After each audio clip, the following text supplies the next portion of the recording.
नमस्कार दर्शक बंधु आमी श्री संजीव शास्त्री आज के आपनादेर सामने आबार उपस्थित। आशा करी आपनारा भालो आछेन। सब राशि किछु किछु राशि देया हये गेछे। आज के धनु राशिर 2025 साल केमन जाबे एई निये आलोचना करब। एई बछरटा किन्तु मंगलेर बछर। मंगल आपनादेर पंचमपति एवं द्वादशपति। बछरेर शुरूतेई मंगल के आपनादेर राशि सापेक्षे अष्टम भावे अवस्थान करते देखा जाच्छे। पाशापाशी एई बछर आपनादेर राशि सापेक्षे चारटी ग्रह तार राशि परिवर्तन करछे। जे बार्षिक राशिफलटा आलोचना करब तार जे मेन ग्रहगुलो अर्थात शनि, राहु, केतु एवं बृहस्पति एरा किन्तु प्रति मासे बा प्रति सप्ताहे गृह परिवर्तन करे ना। बछरे एकबारই किन्तु गृह परिवर्तन हय बा कारो क्षेत्रे 2 बछरे गृह परिवर्तन हय, कारो क्षेत्रे 2.5 बछरे गृह परिवर्तन हय। अर्थात प्रति बछरेर प्रत्येकटाई जे गृह परिवर्तन करबे एरकम ब्यापार नेই। सेखाने दाঁড়িয়ে এই যে এই বছর শনি, রাহু, কেতু এবং বৃহস্পতি তাদের কিন্তু গৃহ পরিবর্তন করবে। ফলে স্বাভাবিকভাবেই ধনু রাশির জাতক বা জাতিকার জীবনেও আসতে চলেছে বিশাল বড় পরিবর্তন।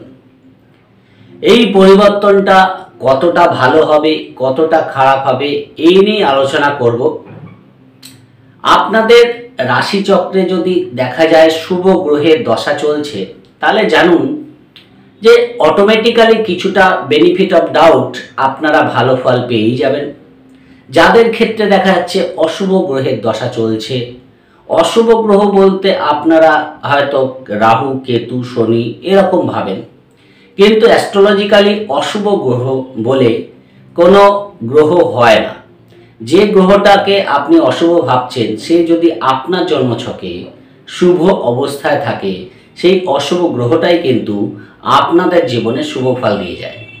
আবার তথাকথিত যে গ্রহগুলোকে আমরা শুভ গ্রহ বলি সেই শুভ গ্রহগুলো যদি আপনার রাশি বা লগ্ন সাপেক্ষে অশুভভাবে থাকে বা অশুভ ফলদায়ী হয় তাহলে শুভ গ্রহের দশা চলার পরেও অশুভ ফল কিন্তু পেয়ে থাকে। ফলে অ্যাস্ট্রোলজিতে এইরকম ভাবে কেউ বলা উচিত না যে কোনো গ্রহ খারাপ কোনো গ্রহ ভালো। প্রত্যেকটা গ্রহের মধ্যে কিছু না কিছু ভালো ফল আছে, আবার প্রত্যেকটা গ্রহের মধ্যে কিন্তু কিছু না কিছু খারাপ ফল দেওয়ার জায়গা আছে।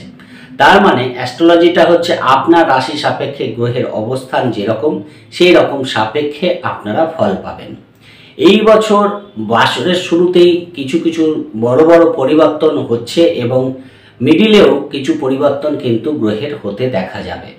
ছোট ছোট গ্রহ যারা ইনার প্ল্যানেট আছে তারা কিন্তু আমি সেগুলো নিয়ে মোটামুটিভাবে প্রতি মাসেই আলোচনা করি, তারা মাসেই পরিবর্তন করে। আবার যারা আউটার প্ল্যানেটগুলো আছে তারা কিন্তু বছরে একবার পরিবর্তন করে। তাই এই যে আলোচনাটা করব মনোযোগ দিয়ে প্রোগ্রামটি দেখবেন। আর যদি প্রোগ্রামটি ভালো লাগে লাইক ও শেয়ার প্লিজ করে দেবেন। প্লিজ সাবস্ক্রাইব করতে ভুলবেন না। সাবস্ক্রাইব যদি করেন, যদি মনে হয় সঙ্গে থাকবেন সাবস্ক্রাইব করবেন, তাহলে অবশ্যই বেল আইকনটা প্রেস করে দেবেন। না হলে সাবস্ক্রাইব করার পরেও কিন্তু আপনাদের কাছে আমি প্রোগ্রাম দিলে তার নোটিফিকেশান পৌঁছাবে না।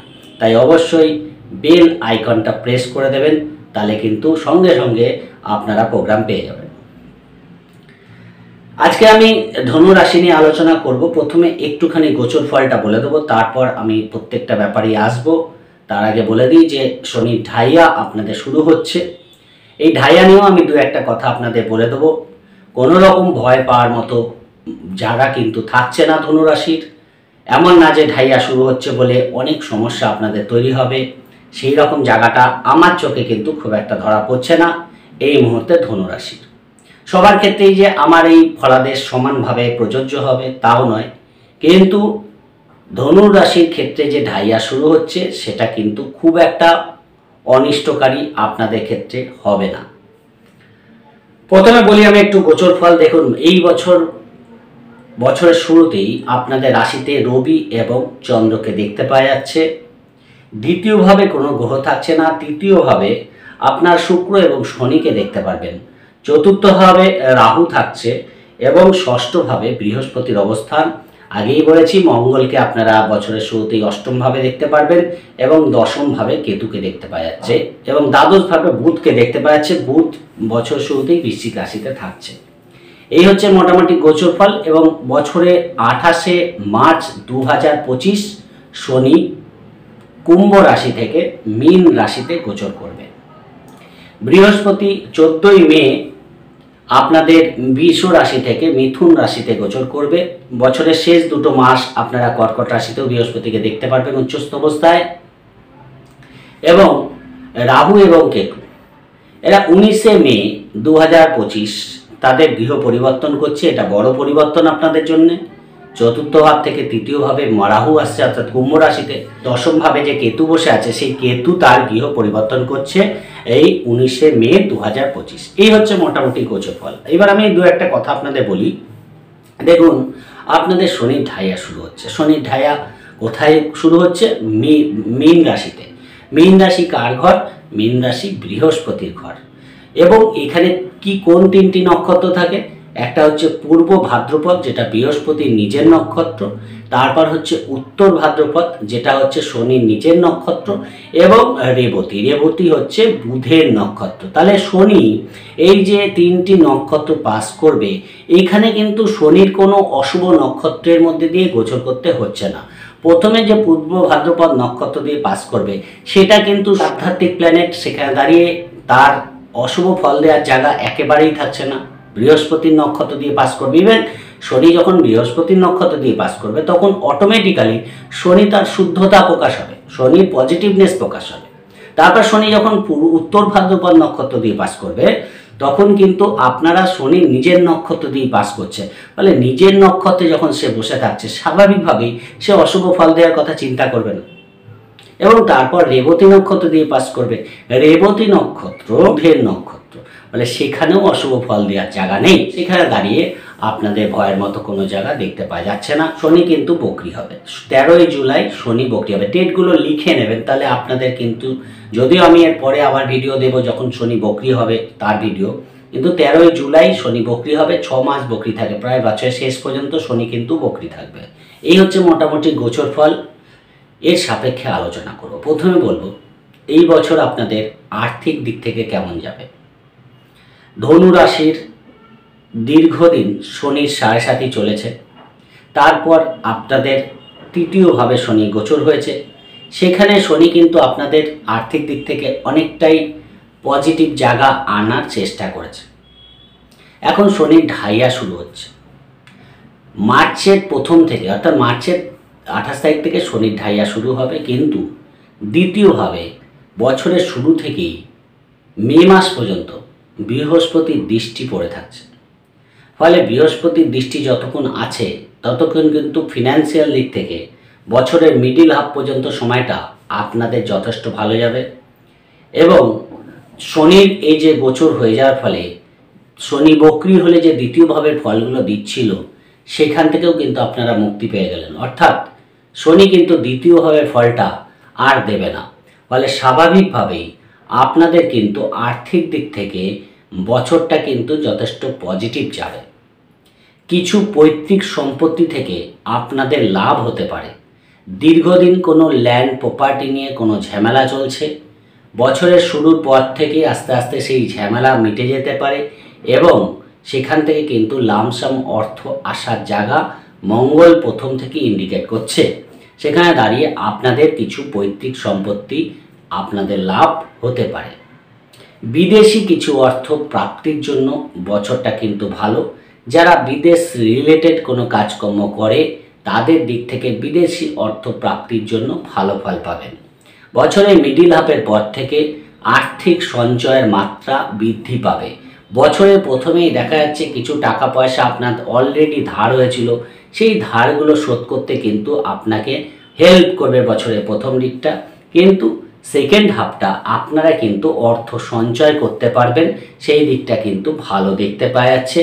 আর্থিক দিক থেকে এই বছরটা আপনাদের যদি ঠিকঠাক প্ল্যানিং করে চলতে পারেন তাহলে কিন্তু অবশ্যই একটা ফিনান্সিয়াল ইয়ার আপনাদের হতে চলেছে। আর্থিক দিক থেকে বছরটা কিন্তু এক কথায় ভালো দেখতে পাওয়া যাচ্ছে। নতুন কোনো সোর্স অফ ইনকাম এই বছর আপনাদের জেনারেট করতে পারে, একটা ইনকাম থেকে সাইড একটা ইনকাম আপনাদের তৈরি হতে পারে, সেই জায়গাটা কিন্তু ভালো। দীর্ঘদিন কোনো টাকা পয়সা আটকে আছে, কোনো বড় খাতে টাকা ইনভেস্ট করেছিলেন, সেই টাকা পয়সা কিন্তু পাওয়ার জায়গা আপনারা এই বছর দেখতে পারবেন। ফলে বুঝে শুনে প্ল্যানিং করে বছরটা কাটাতে হবে, তাহলে কিন্তু আর্থিক দিক থেকে যথেষ্ট ভালো।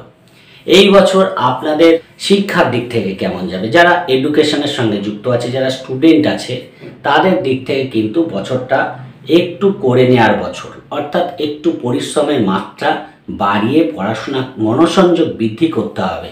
একদিকে তো আপনাদের যতটা পড়বেন ততটাই ভালো রেজাল্ট হওয়ার জায়গা থাকছে, কিন্তু একটা শুভ পরিবর্তন যেটা হচ্ছে সেটা হচ্ছে যে আপনাদের পড়াশোনায় কোথাও একটু অমনোযোগিতা, যারা স্টুডেন্ট আছে তাদের কথা বলছি, অমনোযোগিতা দেখতে পাওয়া যাচ্ছিল, তাদের ক্ষেত্রে কিন্তু মনোসংযোগ বৃদ্ধি এবং পড়ার ক্ষেত্রে যে একটা পড়ছে কিন্তু মনে থাকছে না, মানে মনটা বসতে চাইছে না, এই জিনিসটা কিন্তু আপনাদের অনেকটাই পজিটিভ হবে। ফলে সেই জায়গাটা কিন্তু পড়াশোনায় মনোসংযোগ বৃদ্ধি করে পড়াশোনা আপনারা করতে পারবেন, সেই জায়গাটা কিন্তু ভালো, অর্থাৎ এডুকেশনের দিক থেকে অবশ্যই বেটার ফল দিয়ে যাবে, সেই জায়গাটা কিন্তু দেখতে পাওয়া যাচ্ছে। ব্যক্তিগত দিক থেকে বছরের মে মাসের পর থেকে আপনাদের কিন্তু এই বছর একটা চেঞ্জ দেখতে পারবেন, অর্থাৎ আপনাদের মধ্যে কিছু পজিটিভ চেঞ্জ আপনারা কিন্তু এই বছর উপলব্ধি করতে পারবেন। কোথাও যেন একটা অস্থিরতা আপনাদের মধ্যে কাজ করছিল, সেই অস্থিরতা কিন্তু অনেকটা শান্ত হবে। মেন্টাল পিস আপনারা কিন্তু এই বছর দেখতে পারবেন। মানসিকভাবে অনেক ভুল ত্রুটিকে নিজেরাই কিন্তু এই বছর সংশোধন করে নিতে পারবেন। যে ভুল ত্রুটিগুলো আপনাদের হয়েছিল সেইটাকে রেকটিফাই করে আবার কিন্তু সঠিকতায় আপনারা যেতে পারবেন। ফলে ব্যক্তিগত দিক থেকে একটা পজিটিভ চেঞ্জ মে মাসের পর থেকে কিন্তু আরও বেটার আপনারা দেখতে পারবেন। কিছু ক্ষেত্রে মার্চ মাস থেকে শনির দৃষ্টি এবং মে মাস থেকে বৃহস্পতির দৃষ্টি আপনাদের রাশির ওপর পড়বে, সেখানে দাঁড়িয়ে কিন্তু অবশ্যই আপনাদের মধ্যে এই বছর কিছু স্পিরিচুয়ালিটি দেখতে পাওয়া যাবে, একটা আধ্যাত্মিক চিন্তা ভাবনা আপনাদের মধ্যে থাকবে, পুজো আচ্ছা করার দিকে আপনাদের মনোসংযোগ বৃদ্ধি পাবে, সেই জায়গাটা কিন্তু আপনাদের অবশ্যই বেটারমেন্ট দেখতে পাওয়া যাবে। হঠাৎ কোনো অ্যাচিভমেন্ট, কোনো মান সম্মান, পদ প্রতিষ্ঠা আপনারা কিন্তু এই বছর পেতে পারেন, সেই জায়গাটা যথেষ্ট ভালো। এমন না যে শনির সাড়ে সাথে শনির ঢাইয়া শুরু হচ্ছে বলে আপনাদের সব দিক থেকেই প্রবলেম হবে, কারণ যখন শনির দৃষ্টিটা আপনাদের রাশিতে পড়বে, শনি বৃহস্পতি ঘরে বসে আছে, বৃহস্পতির নক্ষত্রে বসে আছে, ফলে শনি কি করবে, বৃহস্পতির নক্ষত্র, বৃহস্পতির মাধ্যমে ফলটা দেবে, আর বৃহস্পতির দৃষ্টিটা ডাইরেক্ট আপনার রাশিতে পড়বে, সেখানে দাঁড়িয়ে কিন্তু আপনাদের মধ্যে জ্ঞান বুদ্ধির বিকাশ, নিজের ভুল ত্রুটি সংশোধন করে নেওয়া, মানুষকে যে কথাটা বলবেন মানুষের সেটা কিন্তু উপকারে লাগবে। ফলে আপনাদের চিন্তা ভাবনার মধ্যে একটা পজিটিভ চেঞ্জ কিন্তু দেখতে পারবেন সেই জায়গাটা। এবং কিছু ক্ষেত্রে একটু গাফিলতি আসবে, কাজের প্রতি মাঝে মাঝে একটু কুড়েমি দেখতে পারবেন, কিন্তু সেটা কিন্তু আপনাদের একটু কভার আপ করে চলতে হবে, মানে কুড়েমিকে খুব একটা প্রশ্রয় দেবেন না, কেননা শনির দৃষ্টি পড়লে শনি যতই স্পিরিচুয়াল প্ল্যানেট হোক না কেন, শনির একটা স্বাভাবিক অশুভ ফল দেওয়ার জায়গা আছে, যেখানে শনি একটু আপনাকে মেন্টালভাবে কিন্তু একটু কুড়ে করে দিতে চায়। অর্থাৎ আপনাদের মধ্যে এই বছর অ্যাক্টিভিটি করার একটা মানসিকতা রাখতে হবে, অর্থাৎ আমাকে করতে হবে, বসে থাকলে হবে না। ধরেন আপনি কোনো কাজ খুব তাড়াতাড়ি করে নিলেন, তারপর ভাবলেন দুদিন আমি এখন একটু রিল্যাক্স করে নিই, এই জিনিসটা করবেন না। যে কাজটা করে নিয়েছেন তারপরের কাজটা আপনারা ধরে নিন, তাতে কি হবে, আপনাদের কাজগুলো এগিয়ে থাকবে, আপনাদের ফিনান্সিয়াল ডেভেলপমেন্ট হবে, আপনাদের মানসিকভাবে আপনারা পজিটিভ থাকবেন। কিন্তু যদি এই শনির দৃষ্টি পড়ার পরে আপনারা যদি মনে করেন না আমি একটু রিল্যাক্সে থাকি, দুদিন তো বেশি কাজ করে নিয়েছি, এখন একটু রিল্যাক্স করি, এই জিনিসটা করবেন না, তাহলে কিন্তু শনির কুপ্রভাব হওয়ার মতো কোনো জায়গা এই বছর পাবেন না।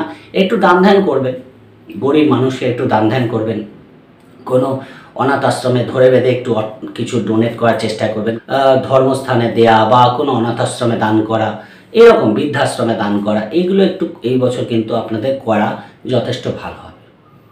বিবাহিত জীবনের জন্য ভালো, বিবাহের যোগাযোগ যারা করতে চাইছে এই বছর অর্থাৎ ধনুরাশির ক্ষেত্রে মে মাসের পর থেকে সময়টা অতীব ভালো। সপ্তমে বৃহস্পতি চলে আসবে, ফলে এক কথায় বিয়ের যোগাযোগ যারা করছেন একটু অপেক্ষা করে যান, মে মাসের পরে যোগাযোগগুলো অনেক বেটার আসবে। এবার যদি বলেন যে না প্রথম দিকেই যোগাযোগ আসার জায়গা আছে, সেটা করুন, কিন্তু চেষ্টা করবেন মে মাসের পরে বিবাহ সংগঠিত করতে, তাহলে আরও বেটার ফল পাবেন।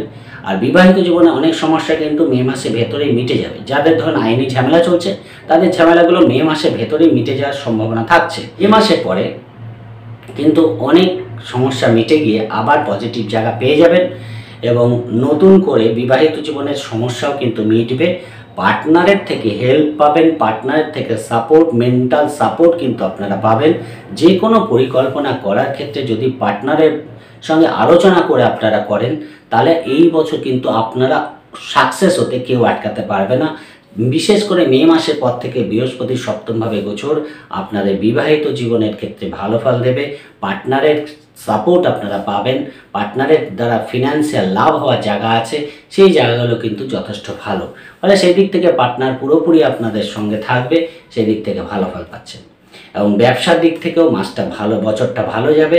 বিশেষ করে মে মাসের পর থেকে ব্যবসায় একটা গ্রোথ আপনারা দেখতে পারবেন। যে ব্যবসাগুলো বসে গেছিলো বা চলছিল না, মে মাসের পর থেকে বিশেষ করে দেখুন যারা বৃহস্পতি রিলেটেড ব্যবসাগুলো করে অর্থাৎ খাদ্যদ্রব্যের ব্যবসা, শপিং মলের ব্যবসা, হোটেল রেস্টুরেন্টের ব্যবসা, এইসব ব্যবসা, গার্মেন্টসের ব্যবসা, স্বর্ণকারের ব্যবসা, সোনার ব্যবসা, সিটি গোল্ডের ব্যবসা, এরকম যারা বৃহস্পতি রিলেটেড ব্যবসাগুলো করে তাদের কিন্তু আরও বেটার ফল পাওয়ার জায়গা দেখতে পাওয়া যায়। সেই দিক থেকে ভালো। এবং বছর শেষে যখন সপ্তমপতি দ্বাদশভাবে অবস্থান, আপনাদের কিছু বিদেশি কানেকশন কিন্তু ব্যবসার ক্ষেত্রে নিয়ে যাওয়ার চেষ্টা করতে হবে, অর্থাৎ ব্যবসা যাতে আপনাদের স্প্রেড করে এবং সেটা এক্সপোর্ট ইম্পোর্ট করতে পারেন, বিদেশের সঙ্গে ব্যবসা করতে পারেন, সেই জায়গাটা চেষ্টা করবেন, আরও বেটার ফল পাবেন।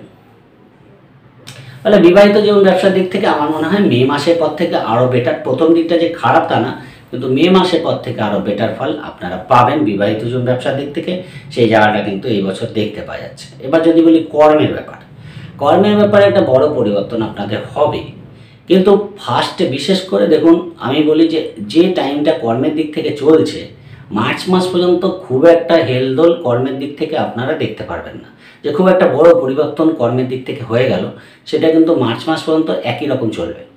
মার্চ মাসের পর থেকে শনি কিন্তু রাহুর সঙ্গে যুক্ত হয়ে যাবে, চতুর্থে চলে যাবে এবং আপনাদের দশমে দৃষ্টি দেবে।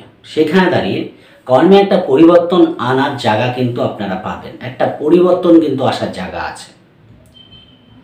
ফলে এই পরিবর্তনটা আপনাদের ওয়াচিংয়ে রাখতে হবে। আমি যদি বলি ভালো হবে বা খারাপ হবে সেটা কিন্তু সঠিক কথা বলা হবে না, কারণ প্রত্যেকের জন্মছকে রাশির অবস্থান কিন্তু ভিন্ন ভিন্ন, মানে গ্রহের অবস্থান। সেখানে দাঁড়িয়ে এই যে বিশেষ করে এপ্রিল আর মে এই দুটো মাস শনি রাহু একসঙ্গে কিন্তু দশমে দৃষ্টি দেবে। এই সময়টা আমার মনে হয় কোনো চেঞ্জ করা ঠিক না, মানে এই সময় যদি চেঞ্জ করেন সেখানে গিয়েও কিন্তু সমস্যা ফেস করতে হতে পারে। তাই অবশ্যই এপ্রিল এবং মে এই দুটো মাস আপনাদের যদি কর্মস্থানে কোনো সমস্যা তৈরি হয় তাহলে সেটা কিন্তু আপনাদের চুপচাপ সাইড হয়ে সমস্যা থেকে বেরিয়ে আসার চেষ্টা করতে হবে, না সমস্যার মধ্যে জড়িয়ে যাওয়ার চেষ্টা করতে হবে। জড়িয়ে যাবেন না, কোনো রকমে এপ্রিল আর মে এই সময়টাকে আপনাদের পাস করতে হবে। যখনই এপ্রিল মে মাসের পরে যখন রাহু এবং কেতু ট্রানজিট হয়ে যাবে তখন কিন্তু আপনাদের একটা অপরচুনিটি কর্মের দিক থেকে দেখতে পাওয়া যাবে। বিদেশ যাত্রার যোগ আছে এই বছর, কর্মসূত্রে বিদেশ যাত্রার প্রবল সম্ভাবনা ধনু রাশির ক্ষেত্রে দেখতে পাওয়া যাচ্ছে। বছর শুরুতেই দশমপতির দ্বাদশে অবস্থান আপনাদের বিদেশ যাত্রাকে ইন্ডিকেট করছে, ফলে অনেকের ক্ষেত্রেই বিদেশ যাত্রার সম্ভাবনা কিন্তু বৃদ্ধি পাবে এবং ফিনান্সিয়াল দিক থেকে টপ মোস্ট পদ লাভ হওয়া, কেননা শনি বৃহস্পতির ঘরে এবং তার মিত্র গৃহ বুধের ঘরে দৃষ্টি দেবে, ফলে সেখানে দাঁড়িয়ে একটা আপনাদের কাজের উন্নতি দেখতে পারবেন। দীর্ঘদিন কর্মস্থানে যে লবির শিকার হচ্ছিলেন সেখান থেকে কিন্তু আপনারা বেরিয়ে আসতে পারবেন, ফলে সেই জায়গাটাও ধনুরাশি কিন্তু ভালো দেখতে পাচ্ছে। অর্থাৎ মে মাসের পর থেকে কর্মে একটা বড় পরিবর্তন আসার জায়গা কিন্তু আপনারা পাবেন, সেই জায়গাটা কিন্তু দেখতে পাওয়া যাচ্ছে। ভাগ্যের দিক থেকেও বছরটা যে খুব ডিস্টার্ব আছে তা না, ভাগ্যপতি বছরের শুরুতেই আপনাদের রাশিতে অবস্থান করছে। ফলে এই বছর কিছু ফিনান্সিয়াল লাভ, কিছু সরকারি অনুদান পাওয়া, সরকারি কিছু সাপোর্ট আপনারা কিন্তু পেতে পারেন, সেই জায়গাটা কিন্তু ভালো। কোনো হায়ার অথরিটি সাপোর্ট আপনারা কিন্তু এই বছর পাবেন। কোনো সমস্যায় পড়েছেন সেখান থেকে কিন্তু আপনারা কোনো বিশিষ্ট ব্যক্তির সান্নিধ্য লাভ আপনাদের সেই সমস্যা থেকে বের করে আনবে। দ্বিতীয় কথা, কোনো অ্যাওয়ার্ড পাওয়া, সম্মান পাওয়া, এই জায়গাটাও কিন্তু আপনাদের থাকছে। কোনো সরকারি দিক থেকে কোনো বড় অ্যাওয়ার্ড আপনারা পেতে পারেন, সেই জায়গাটাও কিন্তু ভালো থাকছে। ফলে আপনাদের মধ্যে একটা কনফিডেন্স লেভেল কিন্তু যথেষ্ট ভালো দেখতে পাওয়া যাচ্ছে। পিতার দিক থেকেও ভালো, পিতার সাপোর্ট আপনারা পাবেন, সেই দিক থেকেও ভালো ফল পাচ্ছেন। ভাগ্যের দিক থেকেও ভালো, উচ্চ শিক্ষার দিক থেকে কিন্তু মাসের প্রথম দিকটা কিন্তু আমি ভালো দেখতে পাচ্ছি, কিন্তু সেকেন্ড হাফে অর্থাৎ যারা হায়ার এডুকেশনের সঙ্গে যুক্ত আছে তাদের ক্ষেত্রে সেকেন্ড হাফে কোনো সিদ্ধান্ত নেওয়ার ক্ষেত্রে বিশেষ সাবধানতা বা বিশেষ পর্যবেক্ষণের দরকার আছে। কারণ মে মাসের পর থেকে, মে 20 তারিখের পর থেকে কেতুর গোচর হচ্ছে। যারা রিসার্চ ওরিয়েন্টেড পড়াশোনা করছে, মেডিকেল সায়েন্স নিয়ে পড়ছে, এদের দিক থেকে কিন্তু সময়টা ভালো, কিন্তু কোনো পরিবর্তন করার ক্ষেত্রে আপনাদের সজাগ দৃষ্টি রাখতে হবে। ভালো করে জেনে শুনে তারপর পরিবর্তন করতে যাবেন, সেই জায়গাটা কিন্তু দেখতে পাওয়া যাচ্ছে। হঠাৎ করে কোনো সিদ্ধান্ত নেবেন না। ফলে কিছু দিক থেকে এডুকেশনে ভালো, বিদেশ যাত্রার সম্ভাবনা বাড়াবে, সেই জায়গাগুলো ভালো আছে। ফলে সেই জায়গাগুলো ভালো, এডুকেশন পারপাসে বিদেশ যাত্রা হতে পারে। এবার দেখুন, বছরের শুরুতেই আপনাদের শুক্র ওই একাদশপতি, এবারে ষষ্ঠপতি শুক্র তৃতীয়ভাবে বসে থাকছে। সেখানে দাঁড়িয়ে কিন্তু আপনাদের এই বছর কিছু বাড়ি গাড়ি হওয়ার যোগ কিন্তু থাকছে। দীর্ঘদিন কোনো পুরনো বাড়ি গাড়ি বিক্রি করতে চাইছেন, বিক্রি হচ্ছে না, এই রকম জায়গা থেকে কিন্তু কিছু আর্থিক লাভ বা কাজ বেরিয়ে যাওয়ার সম্ভাবনা থাকছে, সেই জায়গাটা ভালো পাবেন। যারা ভাবছেন যে নতুন বাড়ি গাড়ি নেবেন তাদের কিন্তু এই বছরটা একটা পরিকল্পনা করা উচিত। কিছু লোন আপনারা এই বছর পেয়ে যেতে পারেন, সেখান থেকেও কিন্তু ভালো। এবার প্রেমের দিক থেকে যদি বলি, প্রেমের দিক থেকে কিন্তু আপনাদের এই বছরটা, বছরের শুরুর দিকটা আপনাদের কিন্তু একটু বুঝে চলতে হবে। ছোটোখাটো ব্যাপারে মিসআন্ডারস্ট্যান্ডিং হয়ে যেতে পারে।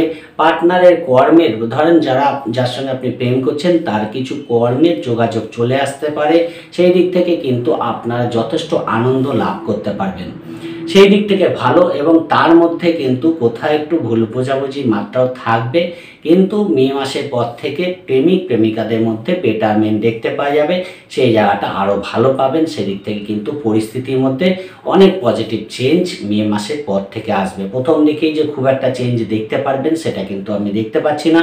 ছোটোখাটো ভুল বোঝাবুঝি মাসের বছরের প্রথম দিকটা একটু থাকবে, সময়ের সঙ্গে সঙ্গে সেটা কিন্তু অনেকটা রিকভারি হবে। সন্তানের দিক থেকে যদি বলি, সন্তান প্রাপ্তির জন্য বছরটা ভালো। সন্তানের জীবনে অনেক বাধাবিঘ্ন কিন্তু কাটবে। সন্তানকে নিয়ে যে দুশ্চিন্তা আপনারা করছেন বা সন্তান কোথাও অবাধ্য হয়ে গেছে, প্রচণ্ড মাত্রায় কথা শুনছে না, সেখান থেকেও কিন্তু সন্তানের মধ্যে একটা পজিটিভ চেঞ্জ আপনারা এই বছর দেখতে পারবেন। কেননা রাহু এবং শনি দুটো গ্রহেরই দৃষ্টি পঞ্চম ভাব থেকে সরে যাওয়ার ফলে আপনাদের কিন্তু সন্তান ভাগ্যের একটা শুভ পরিবর্তন আপনারা দেখতে পারবেন। সন্তানের কর্মই বলুন, ব্যবসায় বলুন, ব্যক্তিগত জীবনেই বলুন, একটা শুভ পরিবর্তন আসছে। কিন্তু দ্বিতীয় সন্তানের ক্ষেত্রে কিছু শারীরিক প্রবলেম আপনাদের বছরের মিডিল হাফের পর থেকে ফেস করতে হতে পারে, খেয়াল রাখার চেষ্টা করবেন। যারা আর্টিস্ট আছে, শিল্পী আছে, অভিনেতা অভিনেত্রী আছে, যারা সোশ্যাল মিডিয়ায় কাজ করছে, যারা নেটওয়ার্কিং কাজগুলো করে, এই বছর তাদের অ্যাচিভমেন্টের বছর হতে চলেছে, সেই জায়গাটা কিন্তু ভালো। যারা ব্যাংকিং সেক্টরে আছে তাদের দিক থেকে বছরটা অতীব ভালো। যারা সরকারি দপ্তরে কাজ করছে তাদের দিক থেকে বছরটা অ্যাচিভমেন্টের বছর হতে চলেছে, সেই দিক থেকে কিন্তু ভালো। যারা ধরুন এমএনসিতে কাজ করছে তাদের দিক থেকেও বছরটা কিন্তু যথেষ্ট ভালো যাবে। যারা সব পেশার সঙ্গে যুক্ত আছে তাদের একটু পরিশ্রমের মাত্রা বাড়িয়ে কাজ করতে হবে, তাহলে অনেকটাই বেটার ফল পাবে। শরীরের দিক থেকে যদি বলি, শরীরে কিছু রোগ মুক্তি কিন্তু আপনাদের হওয়ার জায়গা দেখতে পাওয়া যাবে। বছরের মিডিল হাফের পর থেকে কিছু শারীরিক দিক থেকে কিছুটা সুস্থতা আপনারা কিন্তু অনুভব করতে পারবেন, কিন্তু শরীরের প্রবলেম কমানোর জন্য আপনাদের হয়তো দেশের মধ্যে কোনো দূরযাত্রা করতে হতে পারে। ইনভেস্টমেন্ট আপনারা এই বছর করে রাখা ভালো ফল দেবে। ওভারঅল ধনু রাশির প্রত্যেক মাসের রাশিফল তো আমি বলেই দিই। 12টা এই বছরটা কেমন যাবে একটু বলার চেষ্টা করলাম, কেননা এই স্বল্প পরিসরে সমস্তটা বলা সম্ভব না। অনেক গ্রহের অনেক ছোট ছোট ব্যাখ্যা থাকে যেটা আমি মাসিক রাশিফলে আলোচনা করে দিই। আমি চেষ্টা করলাম একটু বোঝানোর জন্য, সম্পূর্ণ বলা সম্ভব হলো না। পরবর্তীকালে আবারও বলার ইচ্ছা থাকলো, তাই অবশ্যই যদি সঙ্গে থাকেন সাবস্ক্রাইব করবেন, বেল আইকন প্রেস করে দেবেন। সবার নতুন বছর ভালো কাটুক, আনন্দে কাটুক, এই শুভ কামনা আমার থাকলো। আজকের মতো নমস্কার।